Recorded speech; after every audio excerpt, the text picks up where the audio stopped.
shoot a shot. I'm coming in hot. Coming in hot. Shoot that. Hey, why not? Yeah, coming in hot. Coming in hot. Just coming in hot. Well, I appreciate you having me on, first and foremost. Sure. I'm currently working for the Blazers. Yeah. It's exciting times, kinda, I would say. Yeah. Just being real. Last season was tough, honestly, with COVID and injuries. So the team performance wasn't the greatest. So I think as a fan, I didn't make the experience the best. But if you're a basketball junkie like I am, you know, you're going to love going to the games, going to the arena, and still getting that feel, that vibe, you know? Yeah. Currently, right now, I'm in a group's experience manager role and really focusing on selling selling an experience, I would say. You know, not really selling tickets, but selling an experience, right? My focus is with youth basketball and high schools.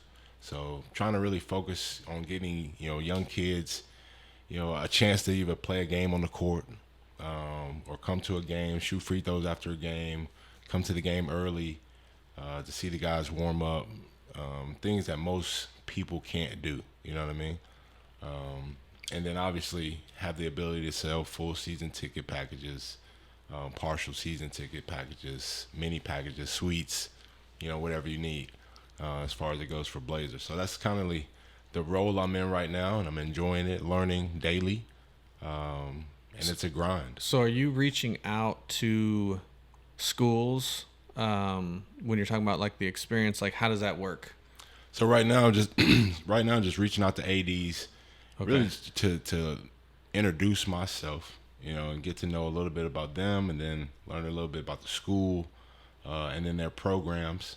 And it doesn't just have to be, you know, basketball or, you know, because I can focus on fundraising. I can help with fundraising, besides just the experiences of playing a game on the court. But I remember my time back in the day when I was at North Salem High School.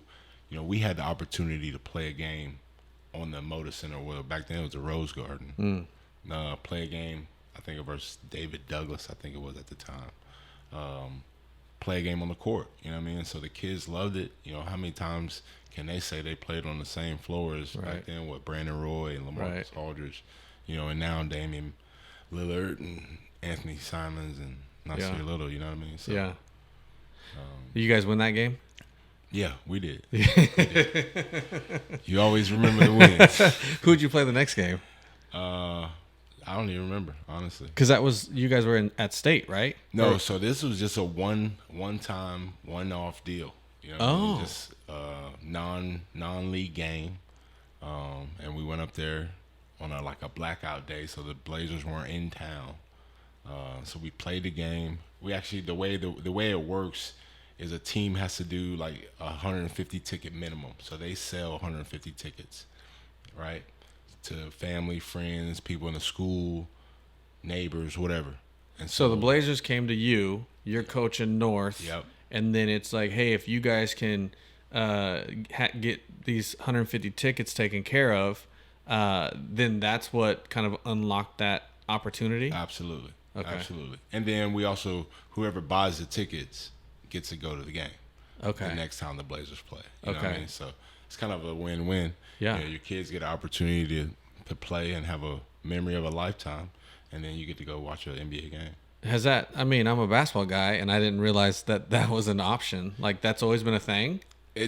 I don't know how always, you know what I mean? Because I just started working there. But even back, in 2010, I believe it was, when we played, it was a thing back then. So as far back as then as I can say, yeah, it's been a thing. Is the like back then it was 150 tickets? Is that still true? Is it more or less? Still the same. Still Okay. the same. Nothing's changed. Pretty much everything is kind of the same. You know, you sell the tickets, you get the opportunity to play in the game, and then go to a game later on. Okay. And there are other fan experiences. Like I said, you can, you know, shoot free throws after a game. So you watch the Blazers game. After the game, you go down the court and shoot free throws. You know, how many people can say, well, I shot on the same court as Damian Lillard? Yeah. So how do they get that? Like what does Reach that out look to like? me, honestly. Call Okay. me, give me a call, or email me. Basically, just get in touch with me, and then I can walk them through the process. Okay. You know, and I can give you the number or email address, whatever you need. If you can put it up, whatever you need to make this visible to help people out, we can do Yeah, all we that. will. But that's pretty much all it is. Or just call into the Blazers hotline, ticket office line, and reach out to the groups department and ask for Willie Freeman. Okay. So, having teams actually get to play a game, shooting free throws, is there other like experiences that they can do? Honestly, we can help out in kind of all aspects. So you think about like nonprofits, for instance. You need to get that notoriety out, or you want to get, you want to raise money. We can help with all those things.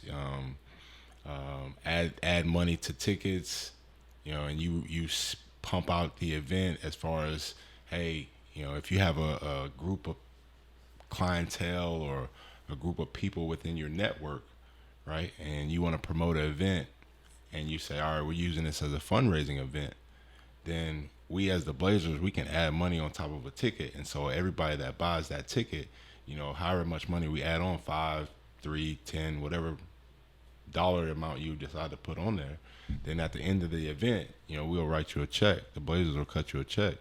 Okay. But we have, opportunities where you can, I think they call it community corner. So if you're like a nonprofit and you're trying to get the word out, and what's a better way for you to set up a table inside the arena, and you got 20,000 fans walking by, you know what I mean? They're passing by your booth, and it's up to you to get that word out. Yeah. There's also ways that they can present things at halftime. So again, you got an arena full of people, and they see you getting a check or an award or something at halftime. That's ways to get that notoriety out. So just different avenues, different things that we offer that a lot of people don't know about. Okay. Like one thing I'm thinking about, like we were talking earlier, with kind of the foundation that I've helped out with over the years that's in McMinnville, called the See You Later Foundation.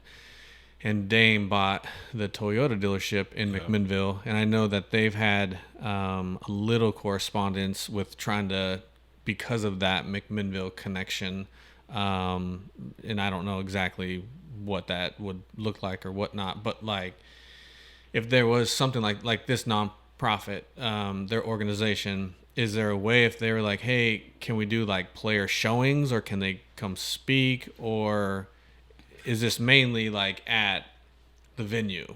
Now, so what I do is more so on a ticket sales side, right? Okay. And so a lot of people might think more on a sponsorship side or like a partnership in that way. And that would be something technically out of my department, right? Okay. Everything that I focus on is, comes necessarily with a ticket minimum. It's focusing on the tickets to get the experience. Gotcha. And then, yes, mostly everything is done at the arena. Okay. So. Okay. Yeah, that's kind of the gist of what I do. Yeah. Obviously I try to go to every game, meet and greet, whoever I can, and try to help whoever save some money on tickets. Yeah, man. I mean, help me out. Saw you a couple times.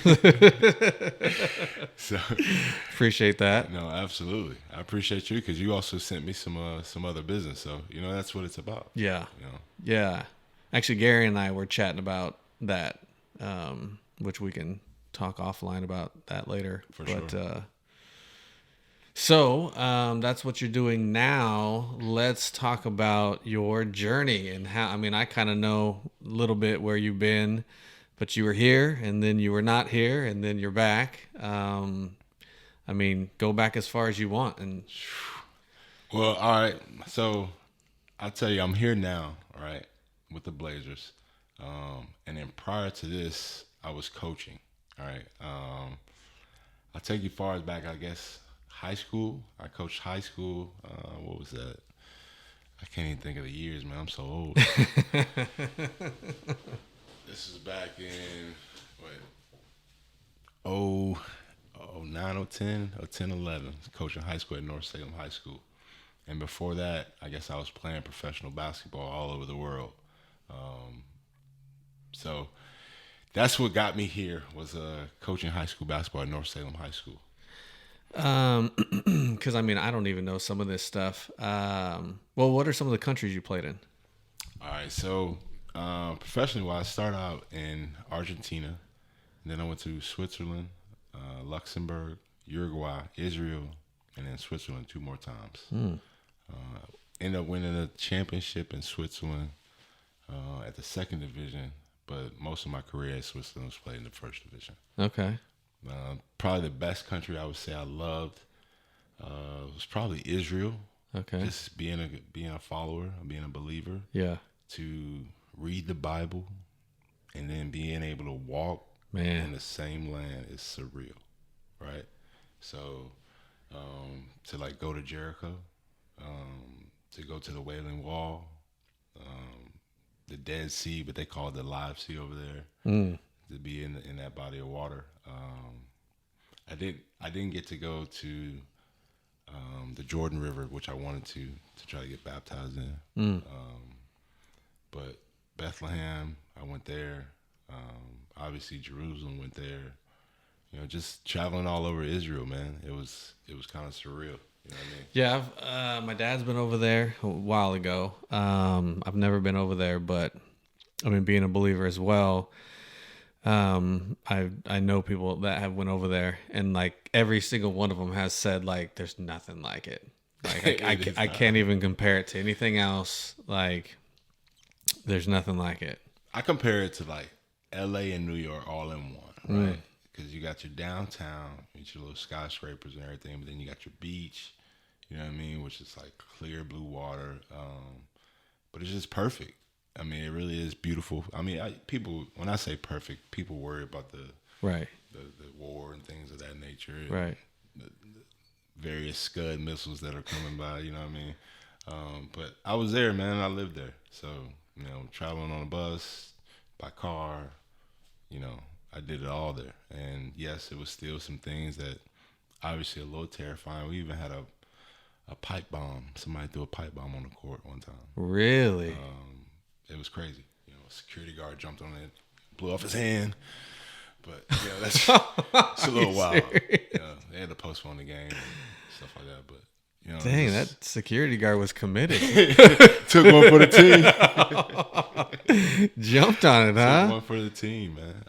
But I mean, it's in a sense, I'm not gonna say it's normal, but it's like normal. Yeah. You know what I mean? Yeah. But it was surreal and it was beautiful. You know, I remember one of the most vivid days I had over there was Yom Kippur, which is like one of the most holiest holidays over there. And, you know, the whole country shuts down. I mean, when I say shut down, no grocery stores, no anything. Like, and I would say a gas station is open, but there's like a rule that you don't even drive on Yom Kippur. So like I'm walking in the middle of the street, and back then I think we had like MySpace. You know what I mean? So I'm taking pictures, I'm uploading them to MySpace. I'm in the middle of the street just, you know, snapping photos. So it was wild, man. But Israel was probably the best country I love, probably the most. And then Switzerland is probably second. But Argentina probably holds near and dear to my heart because it was the first country I ever went to. So just that first experience is unlike any other. Yeah. And before that, you want to give a shout out to your college? I see a lot of, I know you're proud. I see a lot of posts. Western Carolina, baby. And catamounts. That's actually another reason why I'm out here, man. Rest in peace, my brother James Johnson. He actually owned the hoop back in the day, so he was one of the reasons why I even came out here. You know, I was training, playing ball, and I got bored in Atlanta, and he was like, man, come out here and visit. You know, you can work out and we'll kick it. And, you know, I was like, I had never been to Oregon. Never been to the Pacific Northwest for that matter. And I flew out here and, you know, in a sense, the rest is history. How did you know him? I mean, because I've been curious of how you even got out here. James came to Western my senior year. I think it was my senior year. Might have been my senior year, yep. James came to Western my senior year. He played there for 2 years, and then he transferred out. Oh, okay. but then we always stayed in touch. You know, Okay. obviously. There was one Thanksgiving. I think he invited me to his home in Ohio, and so I was able to meet the family and really like engulfed in their family, and just came a part of it in a sense. And then they just welcomed me in, and when he moved out here, they told me just come on out. So Okay. Did you and CeeLo play together in college? Yep. That was my roommate, college roommate. Okay. We're both the same age, same year, same grad class. Okay. And he was the reason. So we were both playing professionally, and at the time, I was in a break, and he was we were both in like a stalemate, I guess. You know what I mean? Like agents dragging their feet, trying to figure out where we're going in our careers. And so I had got this job at North Salem, and I was like, man, I need an assistant coach. And originally, I had picked up Ryan Schmidt, right, who played at Western Oregon. And at the time, Ryan was still in that kind of, do I want to play? Do I want to coach phase? And I understand it. You know what I mean? Like, you got to chase that ball as much as you can. So we started out together, and I think at the end of like summer league, he was like, look, man, I'm going to go play. And I was like, hey, power to you. So he went and played, and then I went back home to kind of get my stuff, my clothes, car, all that stuff. And right before I drove back out here, I called Corey, and I was like, man, what are you doing? And he was like, man, I'm waiting on my agent. I was like, well, why don't you just come out here and, be my assistant coach? And obviously he knew the Johnsons as well because of Western Carolina and everything and being in Ohio. And so he was like, yeah, let's do it. So we drove out here, packed up the Beamer, drove across country. It took us 3 days, made one stop in Denver, Colorado, and pulled up in Oregon, man. Okay. And so just got it started. Won that first year we got to the state, lost in the second round down in Roseburg to Roseburg. You guys lost to Roseburg? Yeah. I never knew they were good in hoops. It's crazy. It was more home cooking, I say. They came up here, man. We smacked them by 17. Like, smacked them. But then we go down there, and I don't know, man. The stakes are higher. Yeah. Maybe I remember that back because, I remember North being really good. I didn't really know you then, but right. I remember being a basketball dude and knowing different teams thinking, dang, North is really good right now. And then I would learn about you and see and what you guys had going on there. But I think I remember hearing about a weird game thinking, they lost to Roseburg. Yeah, lost in the second round, man. Oh. It was crazy. I tell you what's crazy is that, so we come back the next year, right? And we're going to try to run it back. And we end up losing again in the second round down in South Medford to South Medford. So both times we went to Southern Oregon and lost in the second round.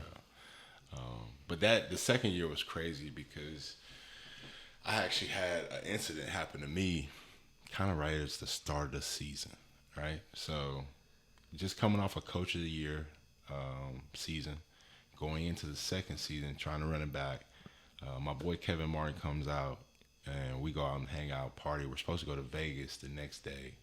This was on like a Thursday, I think.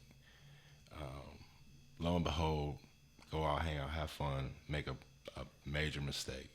Try to drive home after drinking. Driving down I-5, blackout. And from the report and everything, it says, got a hit and run. I don't remember anything. You know what I mean? So, long story short, have to go through all the proceedings, court, end up doing 30 days in the county. First time ever in trouble in my life. You know what I mean? It's like just an eye-opening experience. But more so it's a wake-up call, right? And as being a believer, it's more so they it's like they say, when God really wants to tell you something, he's going to sit you down. You know what I mean? And so he sat me down in a place where he couldn't go nowhere. And you're going to learn us a little bit about some things. Oh, man. You know what I mean? So it was definitely an experience. Yeah. but I can, to testify now, it's like I don't really drink anymore. You know what I mean? So that's coming from being a college player to being a professional, you know what I mean? Then trying to get to that, professional career, you know what I mean? Like, you had to make changes. But in a sense, I didn't learn that fast enough, so he sat me down and taught me. And that's, in a sense, without a test, you don't have a testimony, right? And so now, when I talk to kids or even adults, you know what I mean, that do drink and, like to drink and drive, you just got to be mindful. Because everybody, in a sense, has done it. Yeah. You know what I mean, it's like, how many times do you do it before you get caught? Right. You know what I mean? So, right. That incident really kind of derailed the coaching from North Salem. Because after that incident, I had to resign in the summertime. And that was in the summertime? Yep. So that was in July of actually, it was about June, because.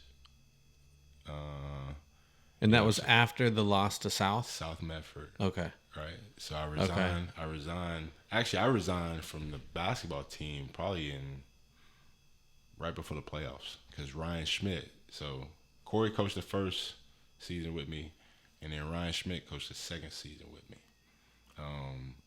And in a similar sense, something happened the same way to Corey during the Christmas time of our first year. He got a DUI. So basically, the second year, Ryan finished out the season. And then that was the end of North Salem. Left there and started coaching a semi-pro team called the Salem Sabres. You did. That was their inaugural season, kind of a startup in the WBA. And that's where we met. Had a chance to coach you, shoot the heck out of the ball. My wife doesn't believe it. So, man, I've known her close to 10 years now. And for whatever reason, when she watches me play, that ball just does not want to drop. So she continues to say, I haven't. She hears people say he could shoot it, but she's like, I haven't seen it yet. I would say, I would definitely say he can shoot the ball. Between you and Jeff Dunn. Oh boy, I was gonna bring up JD. You and Jeff Dunn. C was shooting. Corey was more of a scorer though. Yeah. I don't put him in that class with y'all. Y'all were like dead eye. Yeah. Phil Nelson can shoot a little bit Yep. too. Those were probably, when I think about it, the main shooters that we had. Yeah. And it was like, shoot, find them. I don't care what shot they shoot. You know what I mean? Just find them. Yeah. But that season was fun. Obviously, it was different because it's semi-pro and it's it's low budget. But just for me, it was a great time because it was like a bounce back. You know what I mean? Coming from losing a job that you love, now trying to figure it out and going through that kind of trauma situation, to now, all right, you got a redemption and you're able to still kind of get back in the game. So did that and then left Salem and went back to my alma mater, Western Carolina, and started coaching there. Got on as a director of ops, had to volunteer my first year. No money is hard, especially coming off of, the DUI and having to get back on your feet. So just figuring out ways to, survive. But then that turned into a coaching job on the women's side. All right. Just because being around them, seeing my work ethic, things like that. So I coached a year on the women's side, learned a whole lot on the women's side. Again, the game is the same. I will say that. Yeah. But there's so many other factors. Yeah. That come with the women's game. But I loved it, loved the experience.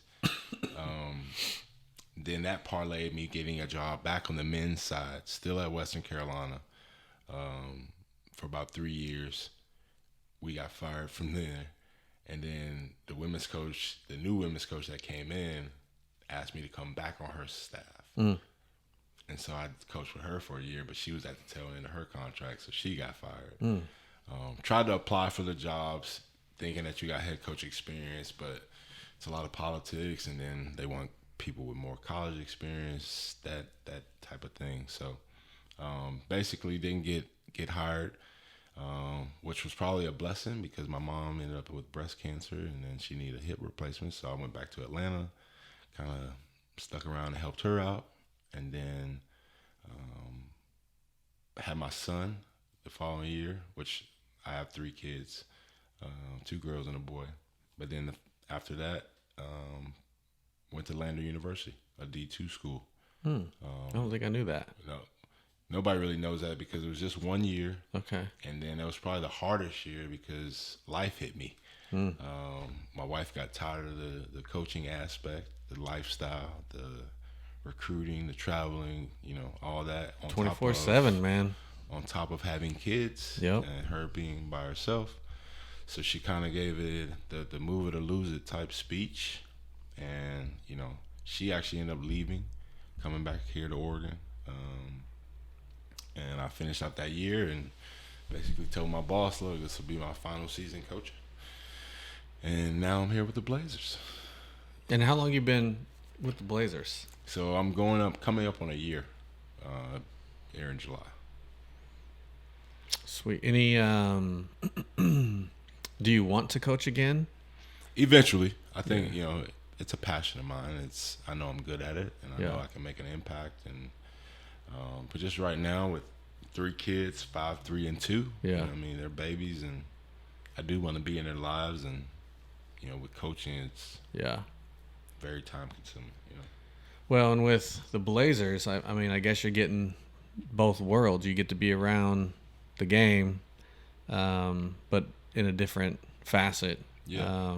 And it's not, when you're coaching, is it like if you don't come from that, you just don't understand how it never stops, really. Especially like in this day and age, when we were coming up, it was a little different. Like now, like hoop can be 12 months. There's like a league for everything. It is. It is. Because, everybody thinks they're going to the league, right? Right. And so you got your trainers, and then you got your leagues, then you got AAU. So it is year round. And then as a coach, depending on what level you're at, it's year round too, because you want to win, you want your players to get better. So development wise, you're going to put that time in with them. And then, like I said, depending on what level you're at, you have other aspects of the game that come with it. So at some point, I do want to get back in it. I would love to, if honesty set in, I would love to just stick with the front office if I could do that. That way, one thing I'm learning now is like quality of life. Mm-hmm. Is that, when I go home from work, I leave work at work. Mm-hmm. I don't have to sell tickets at 5:30, 6:30, 7:30 at night or even midnight.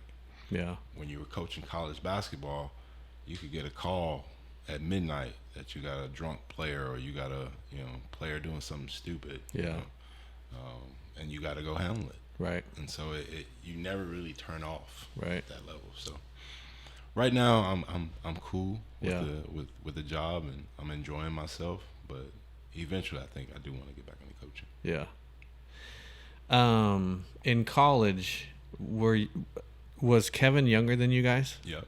So Kev came in my senior year, kind of the same time James came in, because they were both from Ohio. Oh, okay. James is from Gahanna and Kev was from Zanesville. So they both came in about the same year. I think Kev was like, 2 years age-wise difference? I think so. Was he, because didn't he lead the nation in scoring at some point? Mm-hmm. When he was at Western Carolina? Yep. So Okay. his junior year. So I think it would start off his freshman year, if I remember this correctly. He started out his freshman year 22nd maybe, something like that. And then his second year went up to like 10, something like that, 10, 15, something like that. And then his third year he led it into like the last 4 games. And then I think it was, if I remember correctly, it was Jason Conley, who was from BMI. It was in our conference, who ended up transferring to Missouri after that, but didn't do nothing. But yeah, he led it. Did he only go 3 years at Western Carolina? 3 years, and then I mean, it was like, I remember it was a conversation we had one day. It was like, you know, what do you think I should do? You think I should stay? And, you know, I said, for what? Being in a Southern Conference school, it's a one-bid league, you know what I mean? Unless you win the tournament, you're not going to the NCAAs. Right. So you're already leading the nation in scoring. Right. What else you got to prove? You know what I mean? Yeah. Obviously, you know, we got another Southern Conference foe who's playing right now, and Steph Curry, who, you know, he was able to get his team to the dance and take them, right, you know, a lot further. But, you know, it's a different story. Yeah. So, but we had fun, man. We had fun in the mountains. Yeah. Yeah. Where is Western Carolina University located? Cullowhee, North Carolina, which is in the mountains, Appalachian Mountains, literally right on the border, or kind of on the border of Tennessee and North Carolina. Okay. So probably about, I want to say about 45 minutes from Tennessee, something like that. And how many students about? Like, how big is that school? Now it's gone up. I mean, now it's, I want to say it's around 15,000. Okay. I mean, it was back when we went there. It was probably like 5, 6. So small. But I mean, it's still D1. So, yeah. you know, you're traveling, you're playing the big boys, and, you know, getting that experience. So at the end of the day, D1 is D1, no matter the size. Yeah. Well, I mean, and Kevin went on to bigger and better, to be a name in the league. A franchise name, honestly. Yeah. You know? Yeah. How many years did he play? I want to say 13. I think he finished at 13. He probably could have gone some more, honestly. I always get mad at him about that because I felt he could. I mean, shoot, he could have. He could have stole some checks for about 5 years. It's not like I tracked with him, but I knew who he was, and it did seem like all of a sudden he wasn't there anymore. Yeah. And I have thought, like, did he just stop hooping? Stop. I mean, literally, like Forrest Gump. Just stop. Don't feel like running anymore. What's he up to now? Like, what? In the real estate space. Okay. And then he also owns a team in Australia. Oh, okay. So, you know, just kind of making money. Gotcha. Living life. Got 2 kids. Yeah. Enjoying life. And Corey, he moved to what? He's back in North Carolina. Oh, okay. Yeah, back in his hometown. Got a coffee shop, and then he's got his Hot Shots, right? Yep, Hot Shots. Was it already named that before they got it, or did? No, they created that. Oh, okay. Yeah, that's theirs. Okay. Hot Shots Espresso. So anytime you're in that Morganton area in North Carolina, yeah, man, swing by. Yeah. Him and his wife, they're doing a good job. Yeah. And then they got the 2 boys, so they're doing well. Yeah. Well, good. Anything I missed? Anything you want to share that I didn't ask or cover or? Man, no, that's it. Yeah. I appreciate it. I mean, yeah, I know you're doing well in the new things are insurance moving. space. They're moving. Yeah, things are moving. So, other than that, I appreciate the time. I appreciate the opportunity. Heck yeah, I appreciate you coming by. Absolutely. Thanks, man.